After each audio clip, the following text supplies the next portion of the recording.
In this week's show, we take a look at a legend of an indie. As well as all of that, one lucky subscriber will be in with a chance to win the Kill Team Octarius box when we hit 100,000 subs on YouTube. We are less than 1,000 away. The end is so close we can almost taste it. So tell your friends, spread it around, and make sure you hit that subscribe and bell button. But until then, we're going to push on with the show because your weekend starts now.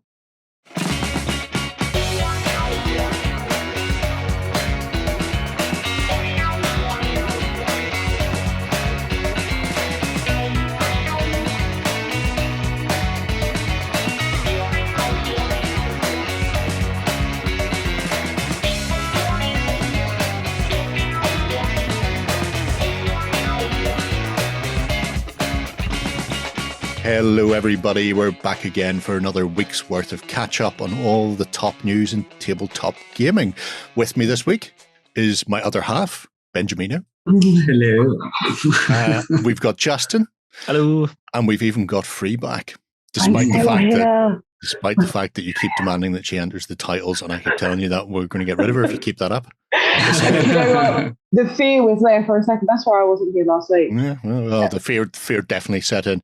So before we kick off with this week's show, we are coming dangerously close to 100,000 subscribers. Oh, yeah. So when we hit that mark, let's be positive. We will hit that mark. Yes. A lucky subscriber will get their hands on a copy of the Kill Team Octarius box that we're going to be taking a look at in the news a bit later on. Veteran Guardsmen and Ork Kommandos together. There may even be something else sprinkled in on top. Time will tell. Yeah. I will also say, so if you are interested in getting that, and you're a regular subscriber and you've been with us for years and years, tell your nan, tell your dad, tell your mum, tell everyone. Yeah. Just subscribe. Doesn't take too long. Tell the person at the bus stop. Yeah. Have you heard of this? This YouTube site called OnTableTop. Go and give it a subscribe, because then you'll be I might a get winner. shiny toys. So yeah, exactly. So just do that. Share things on Facebook. Share things on Twitter. Share things on Discord. On the forums. In Reddit. Feel free to lie as well. Yeah. What's the website about? All about cookery.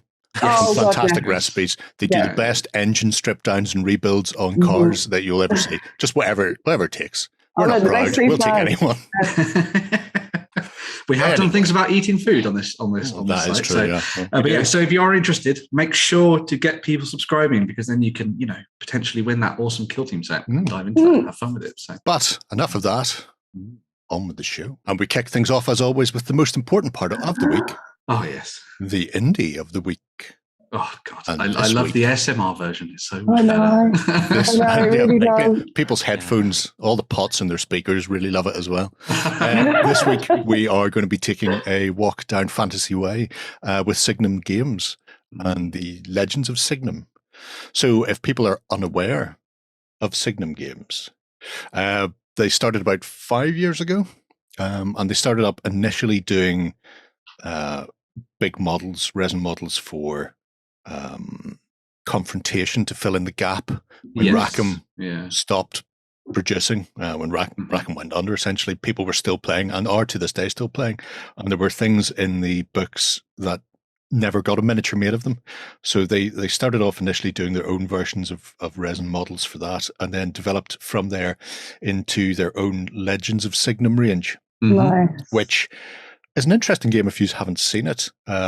The main game, Battle for Valor, came out a few years ago, but since then they've done little sort of, I'd say, mini faction sets. They've done like the Cursed Wood and Dragon Hunters and things like that, where it gives you all the bits and bobs you need for one half of a playthrough.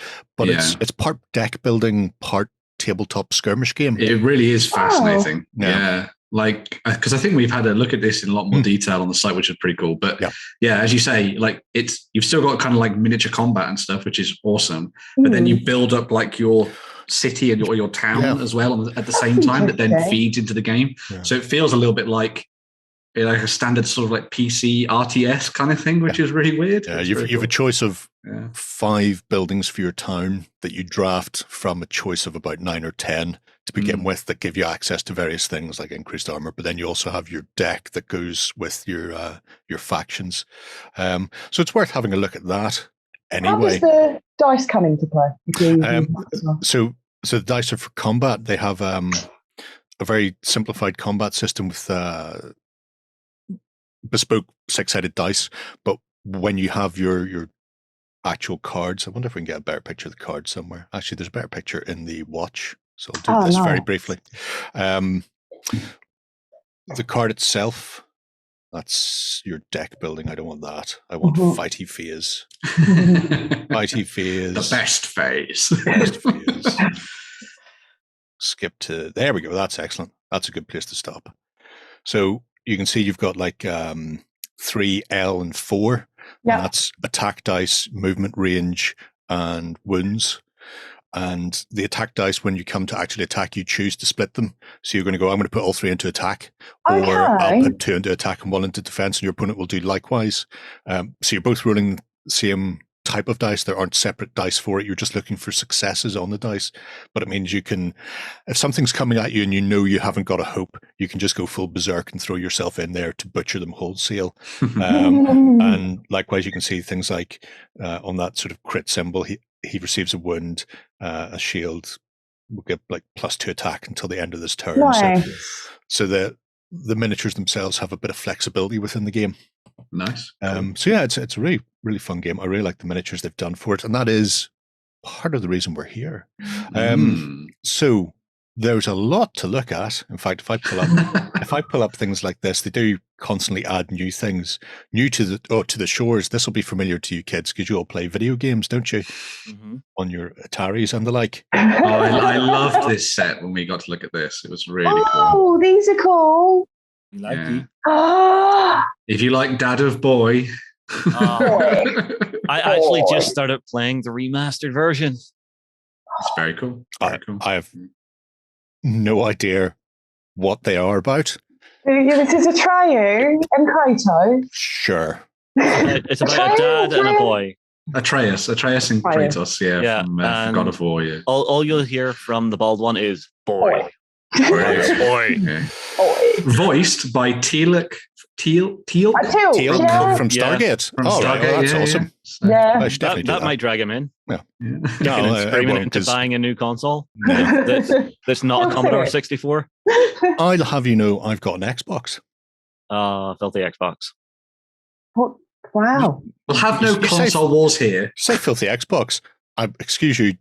Was Star Wars Knights of the Old Republic ever released on another console? Very no. true. Therefore, it's the pinnacle of consoles. Neither was Battle for Middle-earth. And I don't need to go anywhere else. So there you go. Anyway, so apart from things like that are coming thick and fast, they have various breakdowns and factions. These are the witch hunters, which have got some of the weirdest people you ever see in your life. Cool. I'm digging it. Apart from your standard witch hunter types, there are various sort of flavors, some with a more oriental theme, some with more, I'm going to say, Tudor-esque steampunk. You know, it's like the Witchfinder General. There he is with his dog. Don't let feeling very like Bloodborne-y, which is great. I was going to say that. That face, I'm getting V for Vendetta vibes. Right. Yeah. I'm particularly astounded by the fact he has wooden stakes instead of scythes on his wheelchair chariot, because when you're fighting vampires, there's no point in having steel there. That won't help you. And his cute little doggo as well. But it's things like that which make these absolutely beautiful for the game, but also just for painters as well. These are all resin figures, by the way, if people at home are interested in such a thing. But you have this kind of Bloodborne Van Helsing. Yeah, I'm digging this one. Oh, that's a beautiful weapon. Yeah, I mean that's one step away from sort of Spanish Inquisition style with the massive hat going on there, but at the same time could also be Oriental in flavor, and they have their own distinct sort of feel and flavor across the range. I'm getting Harry Potter vibes off the big giant axe. Right. I thought Harry Potter was a schoolboy with glasses, but okay. No, I mean the series of movies. All right. That would make sense too. You're an axe, Harry. Yeah, well, that would make sense to me. But I also like the fact that whenever you get a faction, the factions are not specifically set. It's not human and elf and dwarf, although some of them can be. With the witch hunters, you have all sorts of people. Nice. At some point, this fella lost his jaw. Dude, that's cool. I mean, punched in the face by a vampire. Yeah. Could have been. I love that he's got a stake rocket launcher and with a 4-barreled Gatling cannon. Exactly. Yeah. It's the thing that I think was really nice about when we looked at Spellcrow, where they did things with Umbraturus, where it was like you make your warband out of the models that you like. Yeah. I like that you've got that similar feeling going on with Signum and this sort of stuff. Yeah, where you can be like, I really like Wolven. Oh well, awesome. There's probably at least one of them in the kind of faction that you want to go for. Yeah. So yeah. I know I've picked out some other ones, but we can go hunting if people want as well. Before we go anywhere else, though, I will jump to Pumpkin Madness. Their undead range is particularly flavoursome, but I would like to say the Pumpkin Madness set. Now, these are all available individually on the site, but they just put them all together for fans of Halloween. Let's face it. Oh, wow. Pin up at the top is fabulous with the Mexican face paint done. Day of the Dead. Yeah. I like the werewolf in the witch's hat. That's brilliant. It is a lady wolf. I like the little guy staring the pot. Yeah. They have these all over the place, and in the Legends of Signum game, you get little tokens, and they are just cardboard tokens that will say things like whatever the name of this pumpkin character is, and you can use that, or if you want, you can go and get the miniature and place it on the tabletop. That's neat. And some of them are absolutely to die for. The headless ghost there with the pumpkin on a tray is very rent-a-ghosty. The crow on the top of that weapon at the top is cool. Yeah. Yeah, nice little touches that kind of make things. Well, they give things that added character that draw the eye, which is always nice to see. Pumpkin Madness. But the other one I've picked out is the Plague Doctors, and in here you get everything from actual sort of European style Plague Doctors jumping around the place to other factions sort of drafted in. So the characters can come from various factions. And in this case, we have a very oriental feel with your big yak, and but then still the European style Plague Doctor mask and the rat hanging off the back. Yeah, several rats in a cage. That's how you know the plague is coming to town. if the Plague Doctor isn't bringing plague-ridden rats with him, then he's not going to have any plague to deal with when he arrives, and that's not a way to make money. No. Yeah, this is definitely a good business strategy.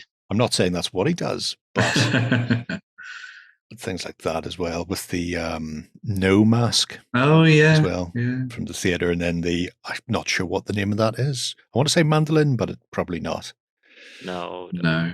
I don't think it's mandolin. But very, very nice. The thing that I always get drawn to with these is the like uniqueness of it. Mm-hmm. Like it's one of obviously they draw inspiration from a whole range of different places, both historically and fantasy based, especially with some of their like more recent releases. But there's always something a little bit different or a little bit kind of like tweaked within the sculpts.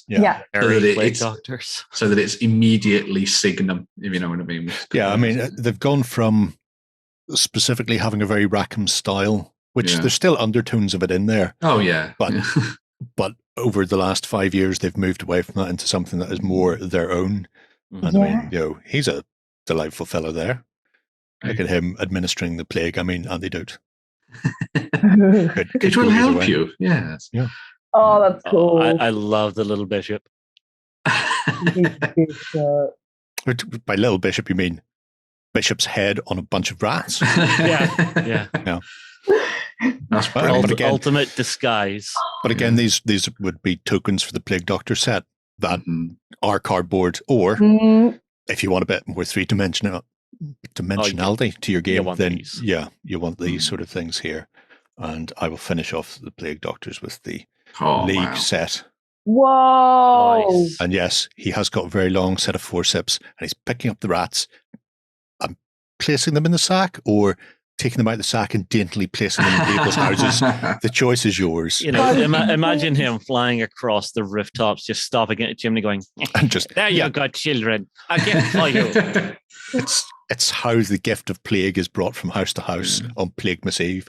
But things like this, the very sort of pomp and circumstance, the the huge bouffant hair and the lace bodice, and it's just absolutely gorgeous. And then you've got that. Sorry, go on. I was going to say, I like how the mask on that one is designed similarly to how she's dressed. It's got filigree. Yeah, it's got all of the additional detailing that a noblewoman would have when going from town to town with her massive she's carrying sleigh. Some grenades too. It's a big plague sensor. Oh, those? Oh, yeah. Maybe it's just. And then you've got the Wolfen mixed in there as well, which is pretty cool. With his own plague doctor mask. Yeah. Oh, so cool. Yeah. Yeah. I mean, that's something I'd like to see more of, actually. If they've got like a section dedicated to Wolfen, or is it based on? No, they do. They have a section dedicated to these things. I thought you'd like to start off though with maybe dwarves playing. Oh, heavens to Betsy! No one ever says let's start with dwarves. So this is the only. This is the last one I have picked out, but we have here things like a bronze dragonfly. So. A charioteer, confrontation dwarves. Yeah. But where do you want me to go? Although I am opening the bronze dragonfly because it's a really cute model. Yeah. So there's one there, Lady Spark, the little lady with the twin hammers on the left. Cool. Very cool. Let's check out the Thermo Priest as well. He looks pretty. Darian Cast Thermo Priest. Very cool. And then anything for yourself, Free? Yeah. Oh, is that keep going? Oh, no, there isn't. There's one. Keep going. That one. Kane Kern, the tunnel builder. Up one. Tunnel builder. One more. There we go. Okie dokie. Yeah, these are very Rackham-y. Very much drawing on that style of them. But also getting like some really weird like Trudvang like vibes from them as well. I'm going to say yes, but I have no idea what that is. Never mind. It smacks mightily of World of Warcraft to me. Yes, yeah. Well, with the gyrocopters. Something I love about this sculpt, though, is they've actually sculpted it so that the cloth on top is being pushed down the way as if he is launching. It's a small detail, but something a lot of sculptors would forget. It's a nice thing to have there. And also, whilst many flying things would probably snap off and disappear into the void, that's got a big chunky jet underneath it that's going to keep it on the base. So, so all good there. I really like that more places are doing not the stupid see-through stands. Stands, yeah. I'm liking the little Lady Hammersmith or Berserker or whatever she is. Yeah. Very cool. Those boots are made for walking. The heels give her the height that she would ordinarily be lacking as a dwarf. And also she's rocking Leah's buns as well. So yeah. Very gorgeous detail in it. See this. Wow. Cool. Nice. That's amazing. Is that so? He's riding around on a massive dwarven head that has little cogwheels attached to it. Yeah, could be riding around or could just be standing on, on top of something that he's about to launch. And as I always say, the best way to make good dwarf miniatures is to have bloody good beards and or hair. And there you go, massive badass beard. So look at that mohawk as well. They took it to another level of mohawk. Yeah, getting Fire Slayer vibes as well. Yeah. Cresting is good. And always have your, I was going to say theodolite, but it's not. Did they have a terrain section, Jerry? They have a bit of a terrain section, some of the bits and pieces. They've started to do both terrain features and basing as well that are themed to various things. So no badger here. Or is it a battle mole or a battle badger? I can't tell. I think it's a mole because it's a mole. The nose is a bit more forward. Yeah.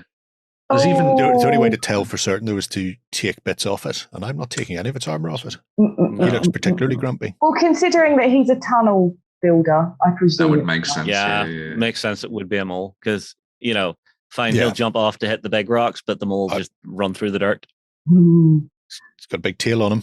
Yeah, a rat. Yeah. Oh, that's such a neat way of doing things. Very cool. Yeah.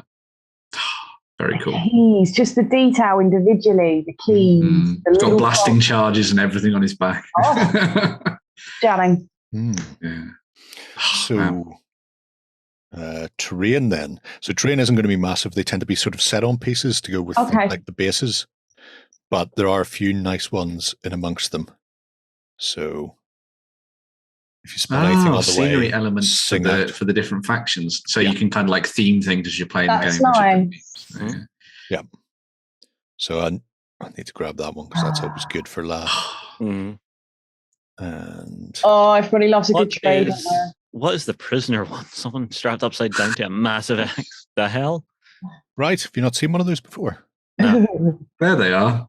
That is a poor dwarf strapped up to a. Oh no! Oh, it's always the dwarves that get the rough end of the stick in it. That's bad day biscuits. Yeah.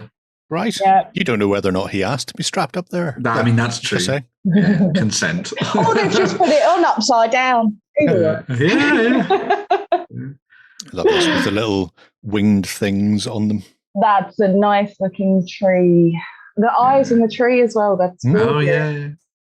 The thing that I quite like about these is that if you were going to try and use them for something that was kind of Legend of Signum adjacent for like a role-playing game as well, you could lay things out on the tabletop and then use these as important things for people to go and look at. So they'd be like, oh, what is that tree? Well, now it has a game effect because, you've looked at it and thought of something funky for D&D or something. So I see, even in wargaming, you see pieces like this, just incidental things that have no impact on the game but just look pretty.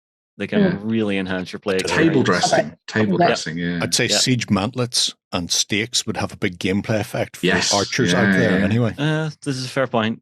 Yeah. Use them for your gunners and stuff to put behind. Very cool. Yeah. That's no mistake, eh? Get rid of some of that. And you can always use a cart because a cart can be fantastic for any objective game ever. So, yeah. Fantastic. Wow, so many links open. All so pretty. let's kill a few of them. Right, if I go to factions, as time is marching on, you want to have a look at the Wolfeny people? Yes. There's an alliance of the unicorns? There is. So Dragon Hunters, I'll pop Dragon Hunters because it's not particularly big. Okay. Scarguard is just the boy and dad. Boy. And the Alliance of the Unicorn. And these are, again, things that came out in sets. So again, the Brownie Keeper of the House is another one of those. Could be a token or could be a guy with a massive tier on his head. The choice is amazing. Yours. And that's the concept art for it. That's adorable. It's a beautiful figure as well because I have that's asking to be painted in bright colours. And notice the pretzel woven into his hat. I didn't. So, that's cool. Yeah. It's so much nicer than a 40mm round token. Yeah. That says Brownie on the top. But yeah, the big tierns up there, right up there. But otherwise, anybody else spot anyone they want to have a look at in here? Is it solely the Wolfen? Am I going to go on pages? This is the Faction of the Unicorn. This is Faction of the Unicorn. Let's have a look at Amber the Elder, because I think that the stance immediately sold me there, the pose. Oops, it is. You do look. Oh, cool. Oh, wow, that looks like it. Oh, that's all cool. The feathers. Just imagine all those feathers are peacock feathers. And with all the time that I will take to paint all the eyes in, I'm just saying. Wet blend with contrast. Just do it that way. How many parrots did he have to hunt down? Yeah, very true. Yeah, maybe it was just one very big parrot. One of the things that's always quite hard with doing wolven or werewolves is, and we've talked about this before, is the proportions. Because sometimes you'll get it where like the body's too thin or the head's too big or the head's too small, or it doesn't work in the transition between them. I think they're doing a pretty good job of working on that with these, and then playing around with ways to kind of like hide the joint, if you know what I mean, or using armor and all kinds of like accessories and stuff like the cloak and things to make it so that you don't notice some of the things that can sometimes be a little bit awkward with werewolves. So some of them are more dynamic than others, but even when you've got a very restrained sculpt like the hunter there, or have a look at Tara the Moonblade or the Moon Dancer. Those are very nice. Sneaky wolf model, man. And are you basically, is your bank account crying right now? Yeah. Well, it would be crying even more if they were doing like a 5e supplement or something, in which case I'd have totally valid reasons for buying all these things. No, you wouldn't, because other than just to have the shininess. That's a gorgeous pose, though. It really is, yeah. Stunning. You just build up a little bit of a rooftop put her on the top as if she's coming in to kill somebody. Great idea. Yeah. Who's Ethar? Oh, the Tireless. Ethar, the Tireless. Right to the bottom left. And Goldenfly looks pretty cool. They all look pretty cool. It's all right, Freak. You don't need to eat this month. He's a fantasy football player. He's a bowler. Yeah. Yep. Very cool. Use him as your werewolf in your necromantic team. There we go. Okay. Very nice. Is that a thing they have? They do, yeah. Oh. Golden flag. That is exceptionally Rackham. That's very when you take a elven construct and add fly to it. Yes. Those wings would be beautiful. I'm sensing Jeff Goldblum shivering. True, yeah. Wow. That's amazing. Different. Yeah. Very different, has to be said. Very much so, Well worth having a look at them now. They are Ukraine-based, which I know some people have difficulty getting stuff from the Ukraine or don't want to order because of time constraints, blah, blah, blah. So they've done a couple of things recently. One of the things is they started a Signum Workshop as a Patreon. Oh, neat. So you can get these as what you call STL files. STL files. Instant delivery. That's cool. That's a great idea. And also, so things like the vampire hunters that we looked at were on this last month, I think. So they're literally, this populates the web store now as well. So if you want to get them in resin direct from the Ukraine, you can do that. If you want to print yourself, you can get involved here and see, some of the stuff they're working on. Crikey. In this case, Winged Vampire Bats, which is, they're on the store already, but if you're a fan of the real Ghostbusters, you may remember that Halloween episode where vampires and werewolves in a little village ended up becoming winged vampire werewolf bat things. It was amazing. I'm loving the Dead Man's Party down the bottom. Yeah, around the table. Yeah, that's nice. Yeah, it's a good look for them. Really cool. So if you are interested in seeing what's upcoming or getting them for yourself, you can do it via the Patreon, which is just Signum Games. If you want to see what the quality is like, I think there's a free one on the regular website. If you subscribe, blah, blah, blah. Yeah. Oh, there you go. So that's awesome. You can get Gypsy Dancer. That lady, which I think we have one in the studio from when they produced the first. She's part of the initial box set. But they've also recently teamed up with 3D Print Shop in the UK. So if you don't have a 3D printer and maybe don't want to order directly from them because of the charges that are currently kicking around because of that exit word, you can buy them printed from the UK from workshop.signumgames.com, and this is everything that's on their main site /patron will be going on here. It's not all on already. They are populating it as we go along, but currently there are 10 pages worth of stuff, and it's these mounts are beautiful. It's worth a look at. I mean, it's got blow dart. Yeah. So that's one of the forest shadows, which is just really nice. That's fantastic. Not that I was hunting around on this website. I knew it was in there on that page or anything. Brand new information, this isn't it? But there's a whole host. There's so much we haven't got through, from your sort of your standard humans to your more weird and wacky. And again, this is a fella that we have. Oh yeah, we definitely have him. Yeah. The other lady is standing beside him on the shelf. Or this stilt walking fellow. Ooh, that's cool. Which is good if you happen to be, fighting either something very, very tall, like a dragon, or maybe you're fighting in and around Venice. I really like the idea that this is a sport.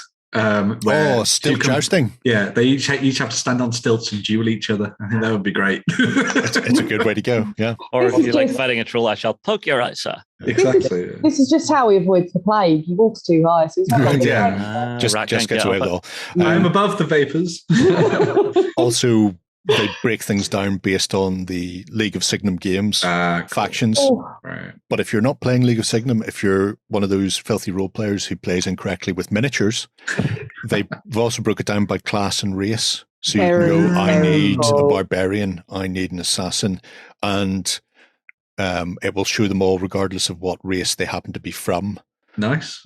So you get them that way as well. If you're interested in laying your hands on some weird and wacky fantasy stuff from Signum Games, there's several ways you can do it. That's me spent for my Indie of the Week. I'm going to go and have a lie down now.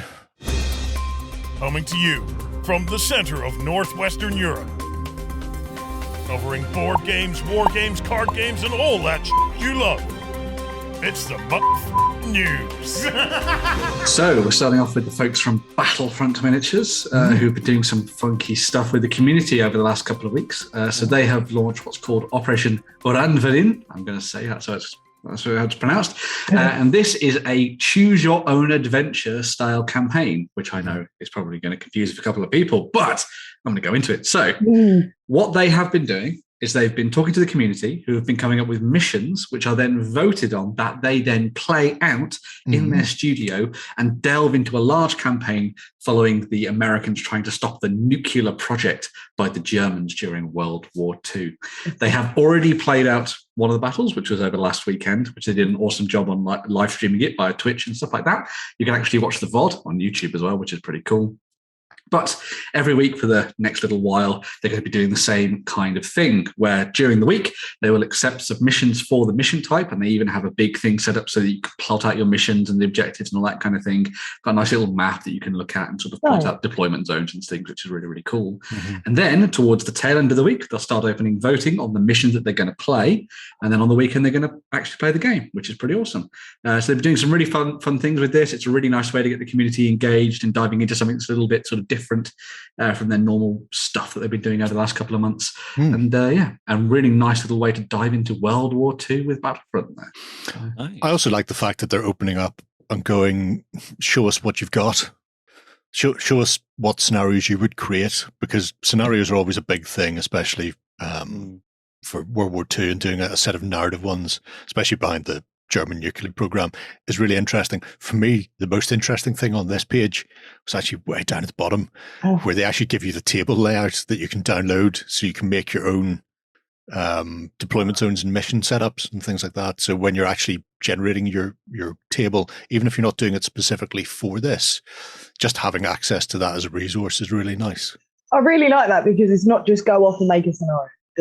It's just kind of, here's everything you can to help you. We really want to get you involved in our game system. Let's explore it together, kind of thing. That's nice. Like that.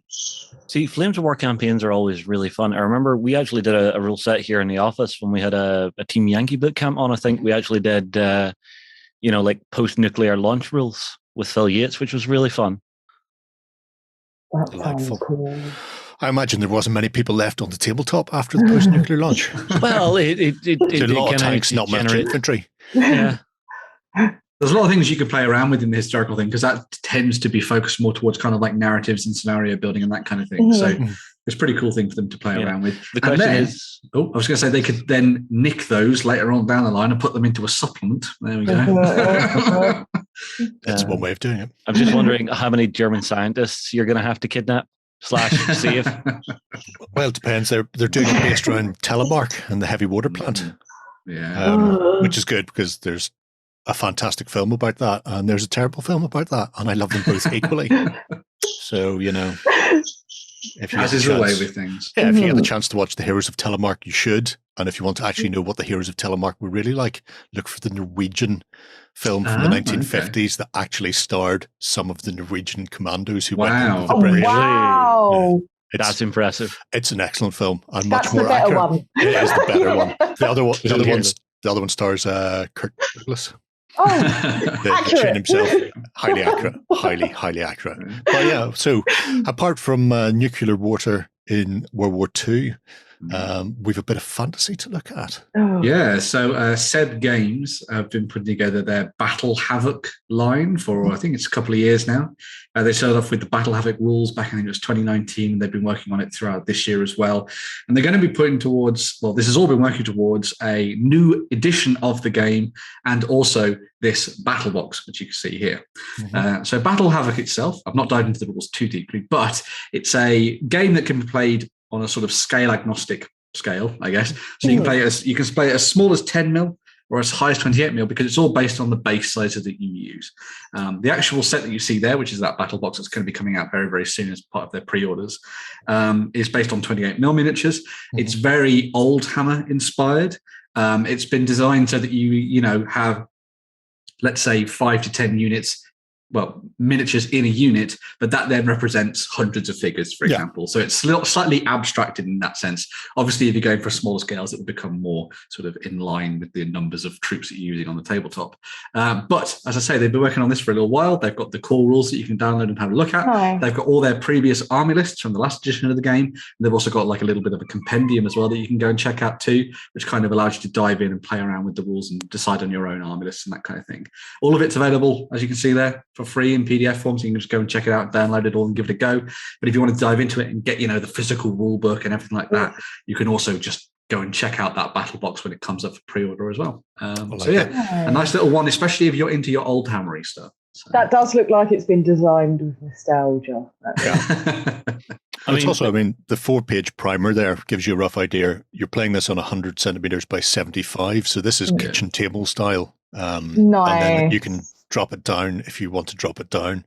I also like the fact that it has a command phase, because games of this ilk, where you're commanding units rather than individuals, really benefit from a command phase, because sometimes units won't do what you need them to do when they're on the tabletop. But the fact that they have a reaction move in there is great, because sometimes it suffers, and I've had this conversation with people before over Napoleonic rule sets, that you have an opposing unit in front of you that may have fired at you, and then you fluff your command roll, and then you have to stand there and take another turn of shooting. They wouldn't in real life. So being able to have a reaction where even if things go badly wrong, you can either run away or charge. It's not the full gamut of options available, but you still are not left high and dry when things don't go your way. And I think at the very end of this, you get a sort of a scale. There we go. So suggested scales for your frontages.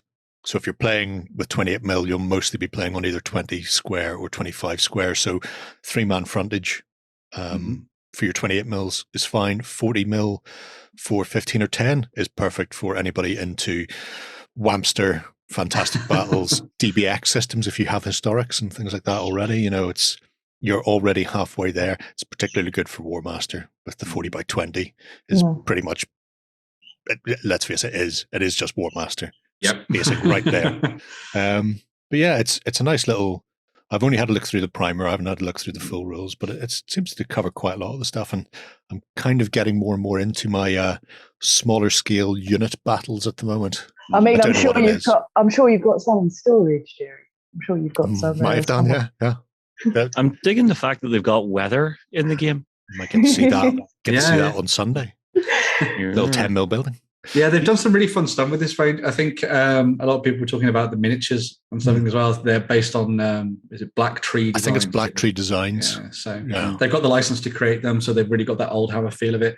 And as you say, they're just in like playing around mechanically with the game. They feel like they've taken a lot of sort of old hammery things and then bolted on a bunch of new stuff as well to try and make it as, as big a game as possible, that's also free, which is great. Also. It depends how close to reality do you want the model for the mechanics you're going to throw in, so there has to be a little bit of abstraction there, and find sometimes it might not line up with what something might actually do.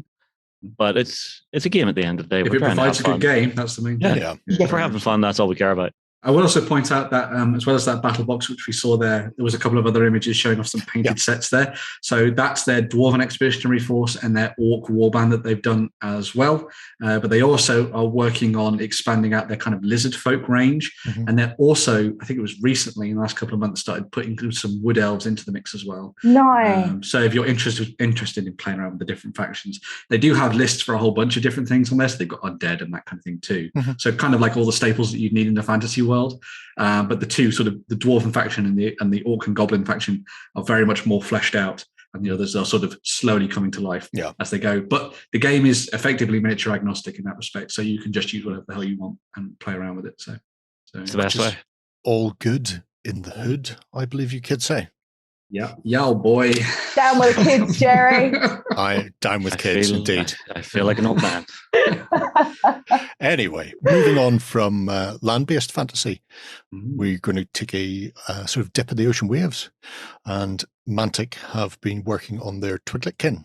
This is only available at Christmas in big bags that you eat half of them and you leave for the rest of the year. So what, you then super glue them together to make your new fleet? Yes. That is the Twigletkin.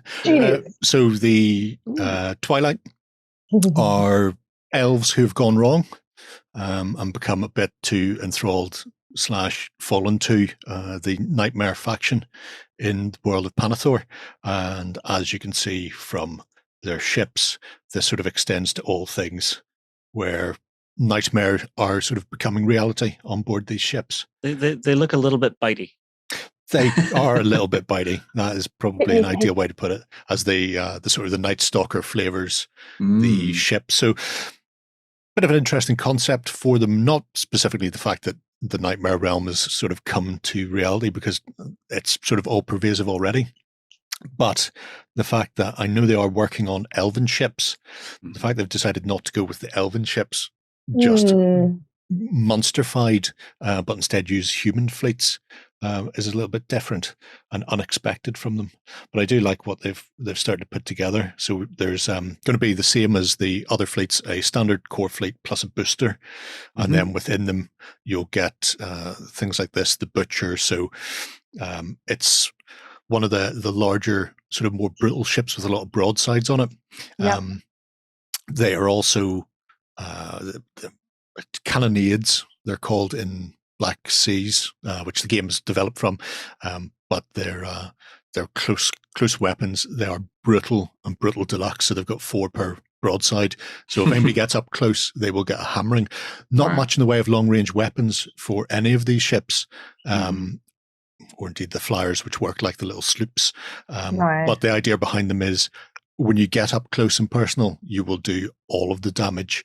So you can see things like this back ship here with the spiky face on it is an impaler. I don't think it's in the core. It is in the core fleet as well. That's okay. Do you know what would have made that creepier? If it was made out of bones. Well, there's plenty of undead kicking around. In this case, it's just reality warping nightmares. But the Impaler gets up close, is very good at ramming, although you're not going to do it often because you will go away. But once you've engaged somebody, you can actually force them to anchor, which then allows all the rest of your fleet to pounce on them because there won't be any breaking away. They get sort of slowed down. So it's very much close combat orientated, not quite as beaty as the Ork fleet is, but at the same time they have a nice mixture of sort of crushing combat strength when they do get in there, and also sort of devastating broadsides as well. So it's fascinating to see these coming, because they've written the list, but they haven't done any miniatures beyond the Night Stalker side for the Twilight King. So this is giving us an idea of kind of possibly what we might see when the range actually sort of hits the tabletop, because they'll be able to blend. Come out through Vanguard first. They'll be able to blend the elves with the nightmares, and obviously keep the purple theme, because that will keep you on board then free, I imagine. Of course, I told you, it's lilac. It's lilac. Yeah, sure. All look the same. I'm liking the little like fin seals on the side, because you can imagine the ships just closing those to do a tighter turn to stay on target. Yeah. I love those flyers. Whenever we see flyers come up from Armada, I really, really like them. Yeah, so they've been added in, along with the full Twilight fleet rules are in Sea of Flame, the supplement, but it also includes the new rules for flyers in Armada, and they do work like the sort of the tiny sloops. So very nimble, not going to pack much of a punch, but they can really harry your opponent. And when you've got things like the Twilight Kin fleet that either reduces people's combat ability or just stops ships dead, then harassing and harrying is really the way to go. Who's next? We have Games Workshop, who've got something fancy and new coming up for pre-order this weekend. So, as you may have seen in our unboxing and across all of the internet to do with tabletop wargaming, Kill Team Octarius is going to be available for pre-order this weekend. This will come with the aforementioned and shown and previewed over dozens and dozens of articles, Death Korps of Krieg, Veteran Guardsmen for you to use in your games, as well as the new Ork Kommandos set, which will then get bolted on to the regular 140,000 Ork release in the future as well. Included in the set, you're also going to get a bunch of orcified terrain for you to use during your kill team games, specifically based around, obviously, the Death Korps of Krieg and the Ork Kommandos. Nice. That's kind of like the fluff of that, which is pretty cool. And then you're going to have all the tokens and everything else you need, including those funky new measuring devices, which I'm sure everyone's happy with. We'll get on to Justin's thoughts on this in a moment. But in addition to the kind of like core boxed game, and I should stress this again, this is a boxed game. It is not a starter set, because while it has everything that you can start the game with, it is not going to be around forever. This will, they're currently doing something where a little bit like Indomitus, where if you pre-order one, you will get one at some point. But this is not the starter set, and they will probably do something in the future later on down the line. But they're also going to be selling the rulebook and the compendium separately, which will include the core rules for Kill Team and also all of the wars, well, the data sheets, I think they call them, or data slates for all of the different kill teams. They're also going to be selling all of the kind of like Spec Ops cards as well, which you use for your objectives in the game. They're going to be selling the dice and then all the measuring components and the tokens and everything like that as well. So if you don't want or get the Octarius box, then there are still options for you to go in and buy everything you need, and that suspiciously placed set of measuring tools there for use in your games. But yeah, Justin, you and John unboxed it this week, and you have thoughts. So, well, I can. Right, in the video, John took about 20 minutes to explain what was wrong. I can do that very, very quickly. Number one, John feels that the layout for the Ork sprue is absolutely god awful. Right, because you have 3 sprues to build your orcs, and they're across, basically components for one miniature are across all 3 sprues. But all 3 sprues are lettered to be the same ones, or like sprue C, I think it is. Right. Which made the build a bit of a nightmare for him. The aesthetics for the Death Korps of Krieg, personally, I love all the miniatures that are in this kit. They look fantabulous. Yeah, they look cool, yeah. John just thinks there's a little bit of a design change from the Forge World ones he has seen to what's in this box, and I think that's throwing him a little bit. For myself, right, Jerry, you see that widget that you had up? Yep. Suspiciously placed widget in that particular shape. Yes. Yes. That, I'm going to say this to anyone. If you are picking up this box set, when you are trying to learn the rules, keep that widget next to you, because otherwise you will get confused to buggery and back. They've changed what should have been a number into a symbol system. And it's so confusing to read through the book. They're constantly bringing up the symbols, and they show it to you once at the beginning of the core rules section. That's it. That's all you get. You know, that you have one little conversion table. It's like being back in like math class in high school. If you lose the key for converting the mathematical probability or equation you're working on, you're screwed. Get your algebra in. Yeah. Well, pretty much. The other thing is just the way the book's written was very jarring for me, just trying to read through it, because I've read through the rules. I think I could sit down and play the game reasonably well now. But even something like the way they say turning points instead of just turns, it's kind of a bugbear thing. Just call it a turn. Just give me numbers. Yeah, it is an interesting thing. It seems a lot of I've watched a couple of videos on this as well, and obviously I watched you guys doing the unboxing. They've botched the game now.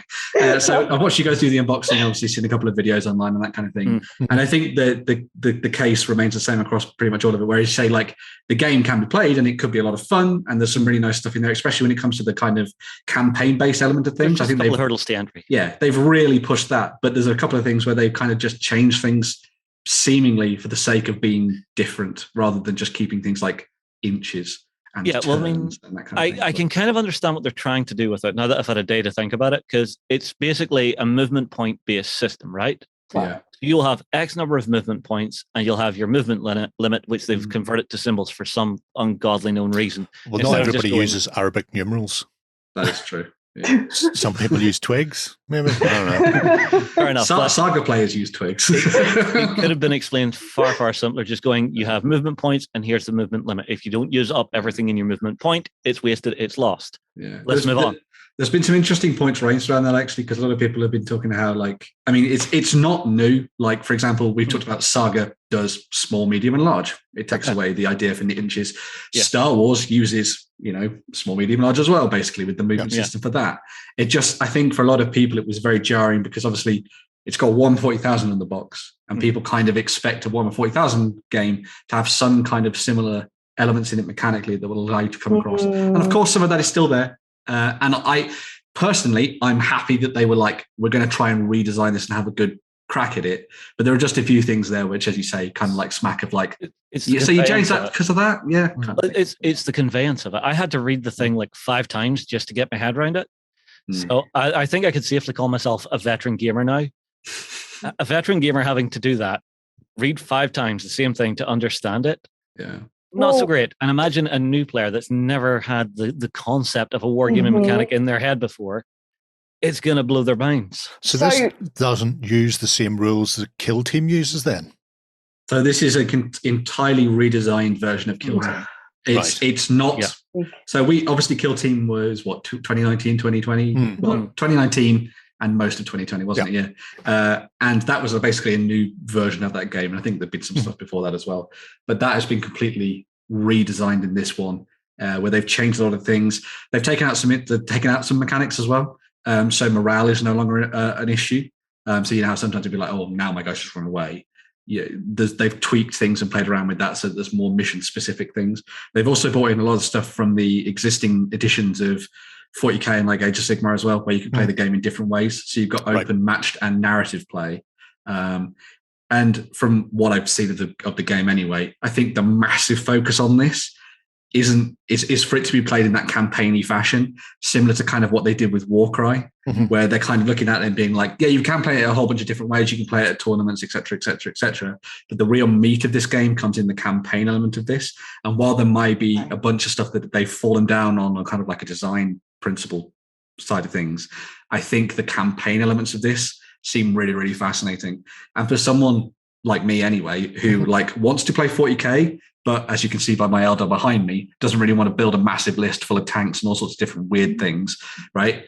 Just want to play with like a squad of men or women or whatever, then this is a really fun little game to dive into, I think. And I think there's going to be a lot of people who will really enjoy this. I just think there's going to be, as Justin and John have said, a couple of hurdles for people just to get over that line kind of thing. So if I'm understanding you correctly then, Justin, it will say on your card, your Death Korps of Krieg have a pentagram move, and a pentagram move can be made up of a triangle, circle, square. Yeah. Is that what it is? Yes. That is madness. The way that it was explained in the book is, so one of the Ork Kommandos will have 3 circle movement, right? Right. So 3 increments of circles. Yeah, circles. The big. You can use any of the other increments, but every time you make a move, you must make a minimum usage of move of that 2 inches. If you don't use the entirety of that, it's lost. Get it? So say you just needed to move an inch to get around a corner. Well, that's one of your movement points used. You have 2 left. Okay. So it's an incremental movement system. But there are things I do like about the system as well. Yeah. I love how they've done close combat in this, which is very different. Really cool. Yeah. So you've got like a parrying mechanic in it, which is reminiscent of Inquisitor, which is cool. Well, it's a strike and parry system. So you both roll your attack dice at the same time, right? And then you will alternate on single dice deciding what to do with it, whether you're going to strike or you're going to parry. And that's really interesting because let's say we're both rolling 5 dice, right? I get 3 hits, my friend gets 5. I'll look at that and go, well, I can't actually kill you with my 3 hits if I was striking. But what I can do is I can parry 3 of yours, survive this, and we'll go again. Yeah. So there's a nice control to the combat.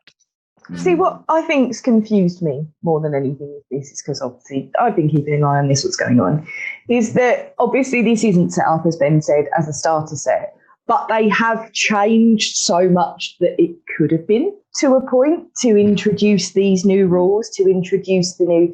So it's almost like a not even an entry-level product. Well, it's over 100 quid, so... Yeah, but with a changed rule set that isn't... Yeah. That's it. It very much feels like a game that's been made for people that are already in, if you know what I mean. Because you'll probably already have a collection, and if you don't want to buy the Death Korps and the Ork Kommandos, just go and use your old stuff and just buy the rulebook effectively. That's the way I do it. So. Honestly, it's for me the biggest thing is it's the way the rulebook's written is where it's falling down for me. Just the language. It's not the language, not the actual mechanics themselves. It's the way it's being conveyed to players is the fall down point for this. So basically, all I'll say is brace yourself, work through it, and it should be a fun game. Yeah, do some work, and it'll be great. No, but like we as we have said, there are nuances and balances to this one. I think there are plenty of really good points about it. Still lots of things that need to be tweaked and changed, but it wouldn't be a Games Workshop product if it didn't have issues, I think, especially when it came to the rule side of things. So Kill Team Octarius is going to be available for pre-order this weekend the same, so you'll be able to order it over on store.ontabletop.com. Ding! And as I say, they're doing this similar system to Indomitus, so if you don't get it this weekend or next week, then you will get it at some point. Or you could help us reach 100k subscribers and get your own copy of it and have your own Death Korps of Krieg and Ork Kommandos. And if you manage to do it quickly, so if we get that 1,000 subscribers really, really, really quickly in the next couple of days or weeks, then you'll have it before loads of other people as well, which is just fantastic. Yeah, so, true story. Then. So yeah, but I would imagine you're going to have to watch out for more from Kill Team because this seems like something they're going to be supporting for a while, especially if they're putting this much effort into getting people the boxes, unlike certain games. So if this does stick around for a while, I would imagine we're probably going to see a lower cost starter set in the future for hopefully to help people out, as you say, free, and maybe some sort of like bespoke boxes that they'll do as well, which will kind of give you a squad in a box. So you won't have to go and pick out a whole bunch of different things from different collections and that kind of stuff. So we shall see how it goes. One last bit of advice. Yes. Read your rulebook and the Octarius book before you start building, because in the Octarius book, the campaign book that comes with this set, it actually tells you what the basic loadout is for the squad in that book if you want to play those missions, because otherwise you can build these wrong, because everyone in the boxes, I believe, has 2 options. Well, there we go. Yeah. Top tip. Read. Always read. Read the funny word squiggles. Read the stuff before you start building the stuff. It's good. Yeah. Words to live by.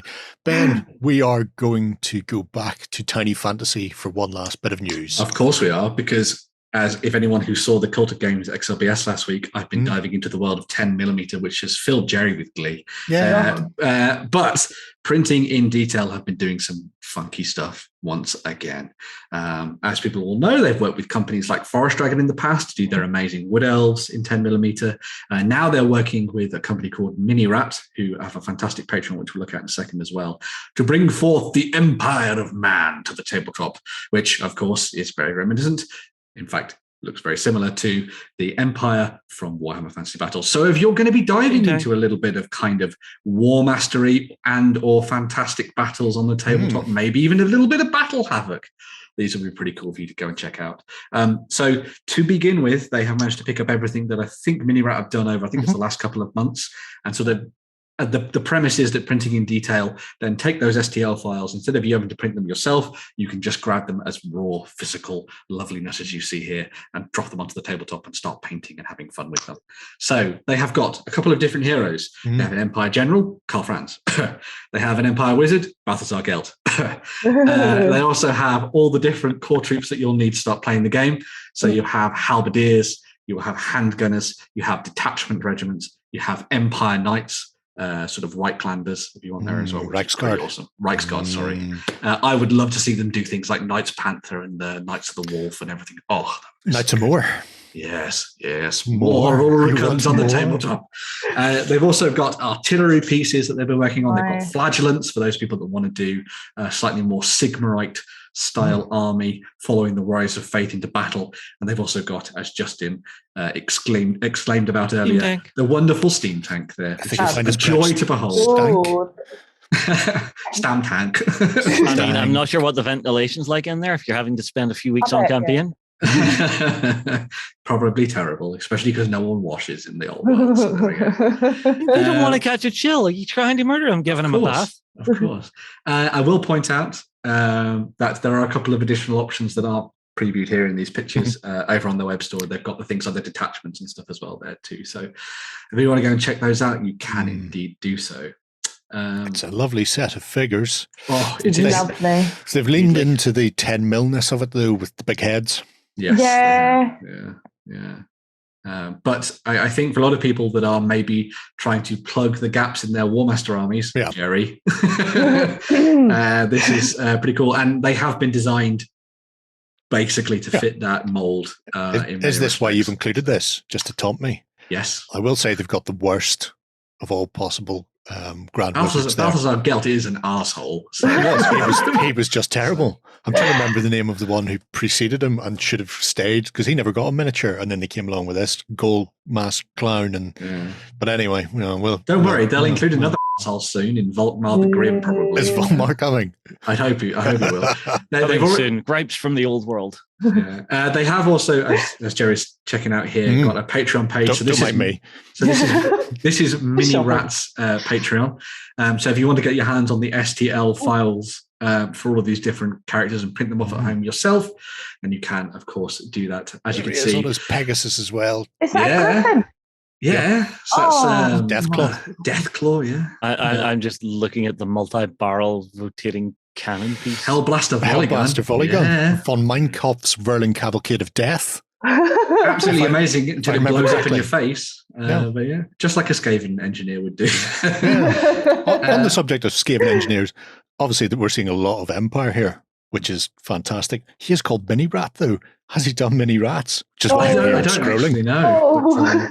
Don't mind me. Talk amongst yourselves. But yeah, so one of the things that I saw when I was looking at this initially was I saw the flagellants and I was like, oh my God, this will be the perfect opportunity for me to do my Sigmarite cult war army that I'd been wishing to do in 28mm for the longest time. They're now going to do a warrior priest for that. So you can have your Luther Huss leading the way, which is pretty badass. Go hunt down some beastmen and find the chosen one who's not the chosen one anymore. Yeah. Jerry, what you're looking for might be hidden behind his Patreon wall. That is very true. But, generally you have to become a Patreon. Yeah. Generally, if they're doing something like Rats or like the Empire, then they'll at least give you a teaser in there. I'm going right back to the start because I imagine if he's done Rats first, that's where they'll be. Yeah. Otherwise, but yeah. So the nice thing about these as well is that while these are by a different designer, they actually work really nicely in terms of scale with a lot of stuff that Printing in Detail has already been working on with the likes of Forest Dragon and stuff. So if you like the look of their Wood Elves and the Vampire Counts and the Bretonians and all that kind of stuff that they've done so far, then this is a really nice sort of addition to that. You can also use it alongside a lot of the stuff from Excellent Miniatures as well, who have obviously done a lot of stuff. And I believe they even produce some of these themselves as well from MiniRat. So if you're looking to dive into 10mm and play around with stuff, you have a smorgasbord of options. I will also point out, as people said in the comments to the XLBS last weekend, yes, I know that 10mm has been around for a while. Yes, I know that Pendraken does 10mm, and I know that it's really good. I am aware. I'm just saying, these look freaking dope. So that won't stop them. No, exactly. I'm not seeing it here. I thought I had spotted it. Maybe I hadn't. These are all on strips, so they're very War Mastery. I thought I seen them individually. Excellent as well. Excellent sometimes do versions of them where they are on individual pool bases. So it may be the case that you'll be able to find some of those for making dioramas and larger sort of like vignettes and that kind of thing. So. Some people are also playing Minihammer, where they literally play Warhammer Fantasy in 10mm with individual based miniatures for figure removal. Because some people just like to watch the world burn. Some people. I'm not seeing any rats. Maybe the rats are coming afterwards. The key is start with the humans, because if you mess those up, it's not a rat, I think. Yeah. You'll find that on patreon.com/MiniRat.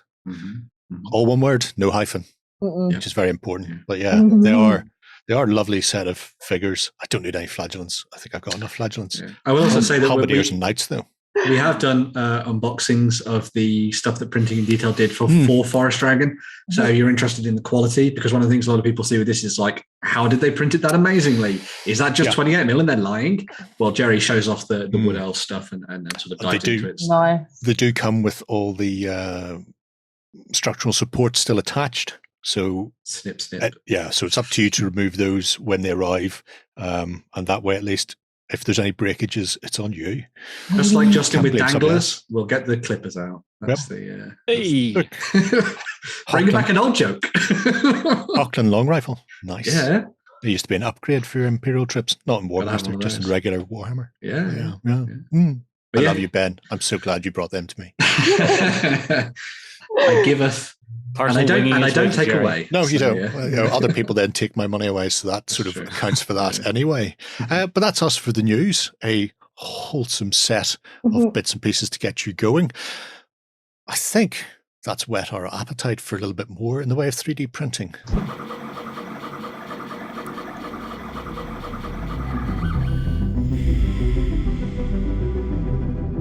Alrighty, Ben, who have you found for us for this week? So this week was one that was kindly gifted to me by the algorithm that is Facebook. And this is Highland Minis that we want to check out for some 3D printing goodness.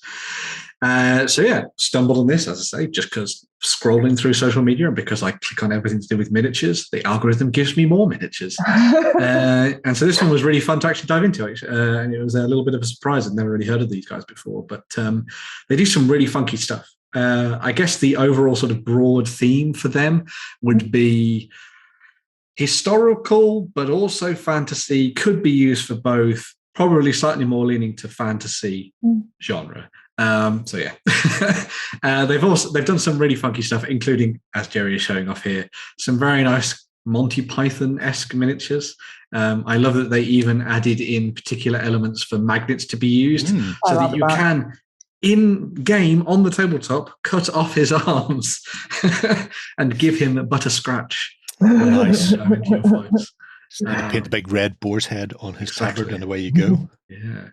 So if we go back to kind of like the main sort of overarching screen, you'll see kind of basically what they've been doing recently. I'd say that a lot of this stuff is very much focused towards those people that want to put together kind of like quirky, medieval, slightly Bretonian style armies. They have a lot of knights on horseback, squires, valiant maidens and kings and Pegasus knights, as you can see here. So if you're very much in the mood to try and bring back this feel to your 28mm fantasy games, or perhaps even prepare for the old world in probably 1 billion years, then these are definitely ones that you want to go and check out and dive into. The proportions are decidedly on the more heroic side, I was going to say. But the actual finish to these is really, really good. And I think they fit in with a lot of the stuff that exists currently on the market, especially for sort of like that kind of like standardy, grim, dark feel of fantasy. They'd obviously be very good for those people that want to dive in and play things like the Ninth Age, or if you're looking to put together a sort of more classically medieval style fantasy army for like Oathmark, they would also be good for that too. Nice, I particularly like those really badass looking questing knights there. They look awesome. I love the one with the broken lance there as well. Very cool. See, what has me curious is I'm seeing terrain sets, and terrain sets are always good. Oh, they have a whole. Wow, cool. They do unmounted and mounted versions. That is amazing. Nice. That's a good option to have. Yeah, especially if you're doing skirmish games and your horse gets taken out from underneath you and you have a Saga, for example. Like Saga. But yeah, very cool stuff. They also do square and ellipticals. Nice. Yeah, they do proper bases and then incorrect ones with only one edge. The kind of like breakdown of everything overall, as I say, it's kind of got that medieval fantasy thing going on. But they also do like undead is a big thing that they've been working on. They've got sort of like chaos warriors as well. It will annoy Lloyd to no end. Unfortunately, that most of their undead come with vampire bat wings on them. However, he will also then be made happy by the likes of these. The winged hussars that you see here. So if you're looking to put together a little bit of a Kislevite style army, there you go. They are beautiful. Yeah, they are actually stunning. The amount of detail in those is phenomenal. Oh man, something cool about seeing those kind of like feathered banners charging across a battlefield. Very nice indeed. I mean, they've taken care of one of my horrendous bugbears for cavalry, and that's reins that are just a flat bar across. They are separated. I am happy. It's just it's a small detail that always just annoys me. Yeah, they are. Horses can often be the bane of wargamers, but But yeah, there's a fantastic array of different things to check out in these. See if we can bring up some of the slightly more undead stuff. Yep. The zombie warriors? Command group for the zombie warriors now. I love it. There's a zombie command group. That's awesome. But yeah, so they've kind of gone down the route of creating a whole bunch of very, again, medieval themed undead. So if you wanted to mix and match together what we've seen previously as part of the kind of like Bretonnian style thing, and then bring in a lot of the undead stuff, and they've got that kind of crossover there. So a little bit similar to kind of what Fireforge did with their humans and their undead, where they kind of had the humans and then the undead were like a mirror to them, which I think is really nice, especially if you're planning to play this with maybe another person and kind of like twin your armies. So that you've got a little bit of kind of like character and backstory to each other. That's cool. Really cool. I also like that their undead aren't just your kind of like typically shambling zombies. They have like a little bit more character to them. So you've got limbs missing, but you've also then still got all of the armor attached to them and different facial expressions and different weapon types as well. And you've got some that maybe are slightly more, let's say they've got slightly more of their brain left in their skull. So they're maybe a little bit more commanding on the tabletop, which I think is really cool, especially if you look at things like the command elements for this as well. So I'm loving the dude who's wearing a gorget, but it hasn't done him any good because someone's punched his jaw off. I don't know if they've punched off or if it's just fallen off over time. Rotted away, Maybe. Either way, he didn't have a good time. Look at these wolves. Yeah, very nice stuff. They do kind of fall into the trap of having too big a heads, but otherwise, I think it's the shoulder. It's heroic. Yeah, the shoulders, they're kind of like bulky. They're very much like bit. the ones from Underworld. Yes, they are more like those. Where they had all of the top weight to them. Yeah, they skipped leg day. Is they? I don't know. They need to get someone to fluff up those tails a little bit. They're a little bit soapy. It's very Anubis looking. Those wolves. Yeah, they've got like a jackally quality to them, which is pretty cool. Yeah, but very nice. And again, themed to the rest of the stuff they've been doing. So if you're trying to make an army that feels like it all is one cohesive set, or at least two armies that are one cohesive set, then you've got that mixed in as well, which is really nice. But yeah, I love it. Like, for example, if we click on the damsel there and the warriors of the lady, I think they are some of the coolest ones they've done. Because I've always liked that kind of Arthurian mythos behind a lot of the stuff like Bretonnians and medieval fantasy. So it's nice to see them sort of brought back to the fore. And I like that this is almost a mirror of one of the miniatures that was actually done for Games Workshop and Citadel back at I think it was like 6th and 7th edition. They had the damsel like this, was it? Yeah. Yeah, and I've got the staff raised up high and stuff as well, which is really, really nice. And then again, sort of tying that into that kind of Grail philosophy that pervades a lot of the stuff that we see here.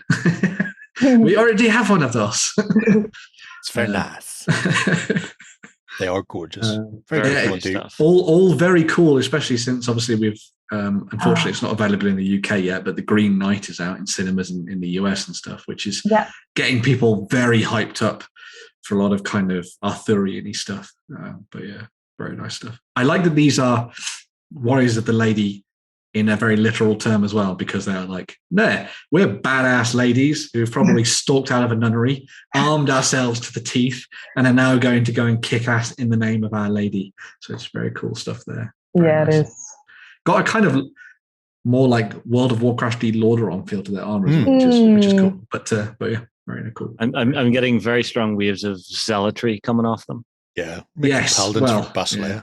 Paladins, yeah. Very good idea. Use them in King. Oh my God, they'd be very good for Kings of War. They're very nice. I mean, the Questing Knight stuff would be perfect for the Order of the Brother Mark. Yeah. Or the Order of the Green Lady. Very cool. I'm all for that. Cool. Yeah. Scenery then. Yes. Oh, I'm seeing a trebuchet. You can't smash down walls without a trebuchet. I just need to have a look at these before we went, because I know Lloyd was banging on about getting booming recently. Oh my God, yeah, these are perfect. Yeah, and they don't contain a lot of battery on them. I was about to say that, Ben. You promised battery. There is not a lot of battery. Well, look, it was on the knights, all right. These are actually quite nice because even though their armor is slightly further on, I guess, from Dark Age, there's not too much on them that would put them out of it wouldn't make them stand out so. Massively. No. Yeah. So they'd be pretty good for Lloyd to play around with. They are on a bit. Enough of that. Crossbows. Look, good guys. Yeah. They've even shot a skeleton in the face as well for that. Perfect for your mercenaries, perhaps, if you're going to go down the route of using some sort of Dogs of War style army on the tabletop. Very nice. A bunch of pavilions at the front, and away you go. Trebuchet? The very bucket. Trebuchet and How very bucket is that? Yeah. Unfortunately, one of the crew members has taken a stone chip to the eye.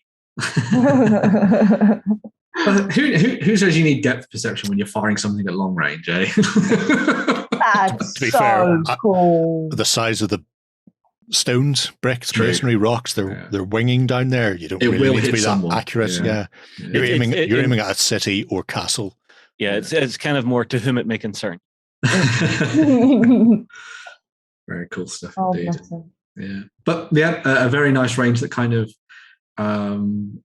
covers a lot of different things. Obviously, you've got the undead in there. You've got the Bretonnian style stuff. You've got things that are slightly more historical. You've got things that are very much more twinned towards the fantasy side of things. You've got terrain if you want to try and set up a fun encounter on the tabletop or a scenario. And of course, with a lot of these things, you can tweak them and stuff like that. Especially with the advent of the ringies there as well. Yeah. Some really fantastic stuff for those people that want to dive in and do something Rohirrim based. Very cool. A windmill as an objective as well. Perfect. It's all good in the hood. That's huge. Apart from my mini factory, they also have a Patreon then as well. Yes, they do. So my mini factory is obviously a place for you to go and check out everything that they've done previous to this, but they also have their Patreon where they've been working on some funky new stuff. The August releases is their arquebusiers for you to use in your slightly more empire-y themed army. So yeah, if you want to use your handgunners on the tabletop, they've got them sorted as well.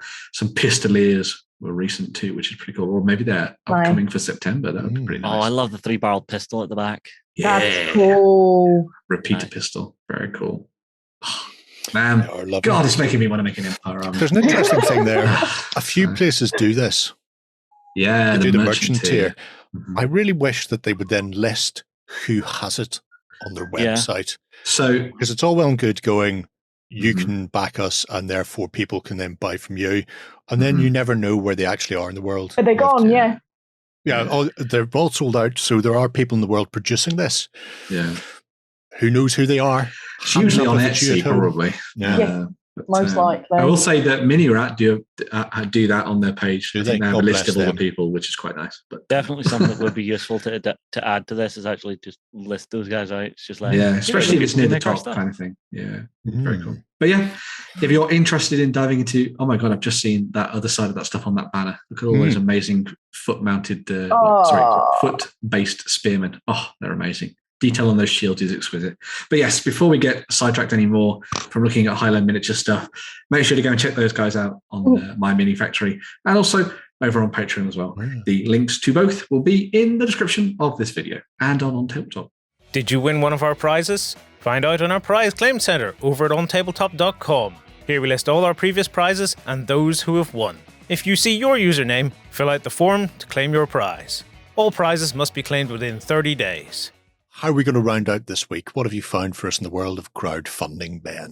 Boom! Yes, well, we're actually going to start off with a Gamefound. So yes, not as you alluded to, not just Kickstarters this week. So a Gamefound first from the folks at Archon Studios, and they have been working on Masters of the Universe: Fields of Eternia, the board game, which is a brand new project from them, which follows on the heels of the Netflix reboot, sort of, well, not necessarily, it was a continuation, wasn't it? Not a reboot for the Masters of the Universe, which was very, very cool.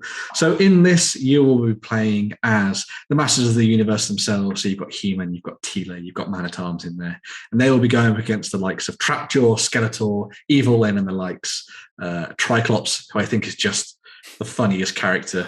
It's just amazing. Particularly they have many faces because he has many faces. Yeah, they don't yet, but Ram Man has made it in there. So Ram Man. I love how all of their sort of villains and things are. What can we have that is -man? It's great. But yes, so in this game, you'll be taking on the role of either one side or the other. So it's a game for 1 to 6 players. You can play this solo. You will then team up as the heroes of Eternia or the villains underneath Skeletor at Snake Mountain. And you will be marching across the map of Eternia, as you see there, trying to dominate it and collect power that is used as your victory points in the game. It's very much a game that kind of like focused on the idea of sort of blending a couple of ideas together. So you have kind of map domination, where you take control of regions with the use of troops. So you have sort of troops for either side that you can use to sort of like take control of locations, and that will give you power. You can also gain power from sort of dueling your opponents. So when a hero and a villain arrive in a space, they actually get stuck into like a card-based battling system, which is pretty cool, where you each have a deck of cards and you'll play them in sequence to try and sort of outfox the opponent, which I think is really cool. And kind of plays into the idea that in most of these the cartoons for Master of the Universe, at some point there is a fight between He-Man and Skeletor, and they will get into a quipping contest on the tabletop, which I think is really nice. They've also got some really nice sort of stuff in there for exploration-based stuff as well. So when you go to locations, instead of just doing it as like a domination style approach, you can just sort of like investigate and explore, and in that you'll meet some of the various colorful characters from the world of Eternia, and when you meet them, depending on who you are, they will sort of interact with you differently. So maybe if you're Skeletor, they're probably just going to fight you, but if you're He-Man, you might want to talk to them and try and get them on your side, and then you can bring them into the fold as part of your heroic group to try and take command of Eternia and bring the power of Grayskull back to you, which I think is really cool. By the power of Grayskull. I recognize some of those silhouettes. I am happy because I just saw they have unlocked many faces. I see they're doing one a day on top of other stretch goals, which is probably a good way to go anyway. So they're going to be adding new heroes and new villains into the mix as well. So obviously when you make your teams and you make that sort of like smaller team within the team, you'll be able to play around with all the different combinations of things. They've also done 2 big expansions to this as well. So on top of the core game, which is available, which comes with I think it's like 6 heroes and villains each side. There we go. Yeah. You also have 2 expansions. So you have Rise of the Snake Men, which goes down the route of bringing a whole bunch of new villains into the mix as well, and sort of changes up the games in the way that their sort of exploration element of that plays out in the kind of campaign style. And then you also have the Spell of Separation as well, which throws in another named character as well. So you have 2 big sets that will offer up a whole bunch of new options for you to dive in and play around with. Unfortunately, the 48-hour period for which you get Orko for free has passed, but I'm sure Orko will be there in some way or another for you to use in your games. Poor Orko. Oh, I love Orko. He's so good. He was a legend. I'll give him that. Obviously, as well as this being the game, there is also the amazing collection of miniatures from these guys at Archon. They've obviously been doing miniatures for a long while now with their games. They know what they're doing when it comes to the quality of those. Worth going to check out, especially if you're a massive Master of the Universe fan. I must say, I watched some of the cartoons when I was young. Not all of them. I mean, obviously, I was born in the 80s, sort of grew up during the 90s, so it wasn't essentially what I was kind of like the zeitgeist at the time. I was more of a Conan the Adventurers fan. Thank you very much. I was a Thundercats kid. Thundercats is also cool. I was born in the 90s, so Super Mario every day, guys. Okay, so the cartoons we have to show you. Yes. Conan the Adventurer. If anyone's seen that, make sure to put the theme tune down in the comments down below. It's one of the best. But anyway, I'm not going to sing it. But on top of that, as I was saying, if you have come off the back of watching that sort of new Netflix series, so the Revelation series, I think this is a perfectly good time to dive in and maybe check out some Master of the Universe stuff. I thoroughly enjoyed the series. Thought it was really good fun. I think they did some really nice stuff with the animations for it. I think they still had all the really cool kind of cheesy Master of the Universe stuff in there, and then threw in some additional stuff as well for probably the more adult crowd that is watching the show at this point. I will also say with this campaign, it is restricted to the EU. So you will only be able to get a hold of this because they're only shipping to the EU at the moment. But if you have a very nice friend who lives in the EU or the UK, I should say, that can then ship it to you in America, then you have that option. Of course, CMON are also working on their own version of Master of the Universe, the board game as well. So if you're interested in that, you can also wait if you're on the other side of the pond. But big list of copyright there I don't need to read. Yeah, so you could in a very quick voice like they do on the adverts. But avoid the legalese. Avoid the legalese. But I'm not going to. I assume it's going to be hard plastic. I believe so. I think it will be the same kind of stuff that they've used previously for their board games. Which is kind of like that hard plastic style. Unicast or whatever it's called. No. They've stopped doing Unicast. But the last board game they did was that Wolfenstein one, and there was hard plastic sprues. It'll probably be that. So Unipose, but hard plastic. which would be very good because the level of detail on those it was really nice. Was excellent. Really nice. But so there's 11 days left on that from the time you're watching this. It's funded. Check it out. It is majorly funded, and there is plenty of fun stuff yet to be unlocked, as we saw, as they're adding new heroes and villains every day. So get the power of Grayskull. So we are going to return to Kickstarter for our final piece this week's show. Who wants to take me through this? So the next Kickstarter, I've got my hand on the clicker ready to back it. So I will tell you that a community member sent this our way. Kiranamida, I think. Ranamida, yeah. Pointed out to us on the forums, and I was immediately sold. Yeah. My out loud reaction, and I said it to Ben, was sweet baby Jesus. So I wanted to show you guys a board game on Kickstarter that has really blew me away for so many reasons, and it's called Flamecraft. So when you think of dragons, people usually think of fire-breathing, city-leveling tyrants that sit upon their gold without a care for humanity. But you just sit there in their dragony bitterness. But these dragons are a little different, as you can see.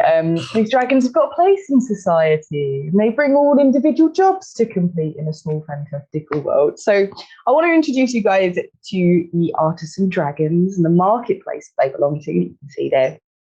And they can build, they can bake, they can brew, they can craft, many other objectives they can do as well, but they're way into success. So the aim of the game, however, is not the dragon. Players will take the role of a flamekeeper. So it's their skill, unlike nobody else, they can converse with these dragons. So players are skills flamekeepers, and they're set out to bring the world joy, in which the dragons are willing to share. And we can stock up shops full of magical, mystical items, and tempting those with an expensive taste for dragon crafting. So with a combination of providing stock for shopkeepers and being BFFs with the dragon kind, the main focus is to earn reputation. So, and that's how players will be competing with one another. The player with the most reputation by the end of the game is crowned with a fancy title, Master of Flamecraft. So whether you want to jump in the fun with 2, but it does go up to 5 players as well, it's up to you to keep those townspeople all stocked up with the most coveted items. So dragon-made bread, because who wouldn't want dragon-made bread?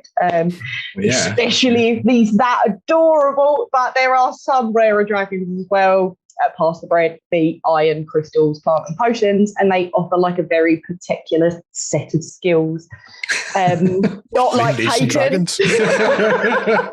I honestly, I want the one that there's a little one there making a creme brulee. And it's just like, it's the cutest thing ever. Yeah. I cannot show my missus this, or we're back. I know. I can't show it to her.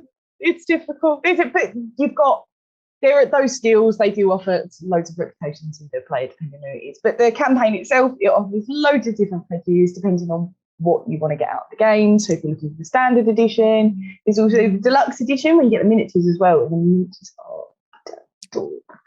are their largest pledge, which is called II, which has just gone past there, Jerry, is perfect organisation makes me very happy in my board games. And this is considering all of the small wooden components that come with the game, everything, it does seem like it's quite card heavy, lots of little components here and there, the miniatures. There is a home for everything in the box in the Max pledge as well. So you do get collaborating closely with the masterminds at Game Trays. So as if the campaign's not big enough, as you can see, keep going and going. There's stretch goals and social goals as well. You can get new shops like candy stores and new dragons, like the name is Forest the Fancy Dragon. But it literally just got up there. If it has picture inserts, there is a draft rule book ready to download. I say draft, it's still stunning. So you can get an early glimpse into the pastel-coloured fantasy world. But there are also a ton of add-ons with artwork in there, new dragons for your game. And another thing as part of the campaign as well is there is a bread-making dragon plushie as an add-on. And my God, when I saw the plushie, I was like, my heart broke. Yeah.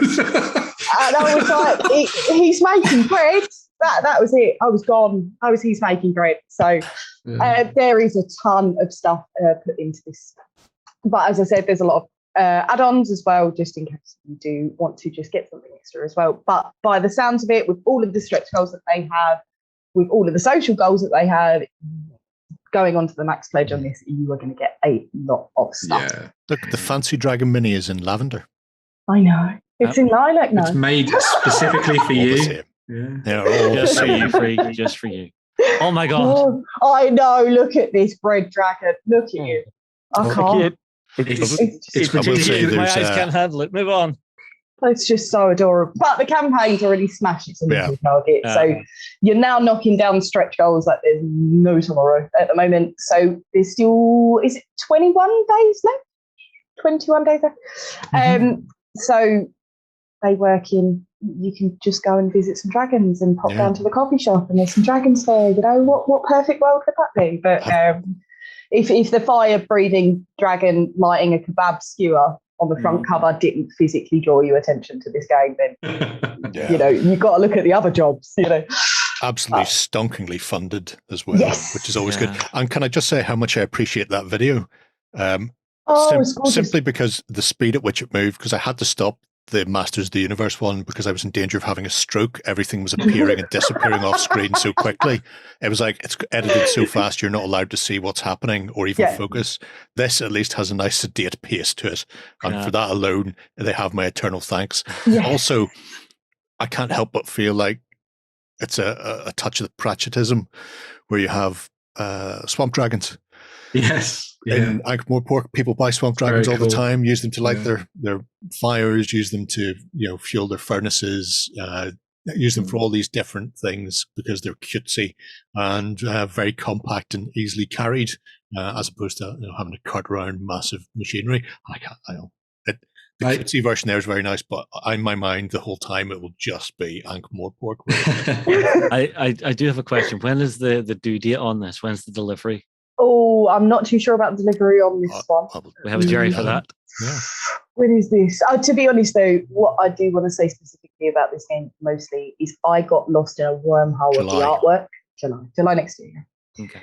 I got lost in literally a wormhole of the artwork. So the artwork's done by someone called Sandra Tang, and she's quite well known in the industry for her designing digital dragons. So head over to her Instagram because although she does design some cute and cuddly, she's got some nasty, gnarly looking dragons on there too. I'll pop it into the description. So there we go. Absolutely stunning. That. Yeah. Well, 2 stunning games to round us off. Well done, everyone. I'm off to spend some money on MiniRat's Empire. I am off to consider whether I should back that and not tell my missus until it arrives and have her squee so loud when it comes to the door going, oh my God, that's so cute. I hate you. Why didn't you tell me? Do you know what you need to do? You need to get the board game and then 10 minutes later, here's the plushie and then she'll lose it. I know, but I would go plushie first. Valid. Lead with the cuddly. I don't need to hear any more about that. Right, folks, we're going to move on. Enjoy the rest of your weekend. We will be back on Sunday for our XLBS show. If you are not a Cult of Games member, you can come across to OnTableTop.com and sign up for a 30-day trial and get access to some of our backstage content where you get to see me play about with various tools and techniques. I was going to say, early access for painting tutorials from John. You can jump into our Discord and have a chat with community members and just get involved in the whole OnTableTop community. It's a joy to behold. And if, like I say, you are a subscriber to the YouTube channel, you've got a chance to win that Kill Team box set when we hit 100,000 subs. Rope your friends in. Tell your nan. Tell your family. But until Sunday, happy gaming. Go ahead and check out our other content on screen now. And while you're at it, why not hit subscribe and remember to ding our dong. Go on, you know you want to click it. Go on.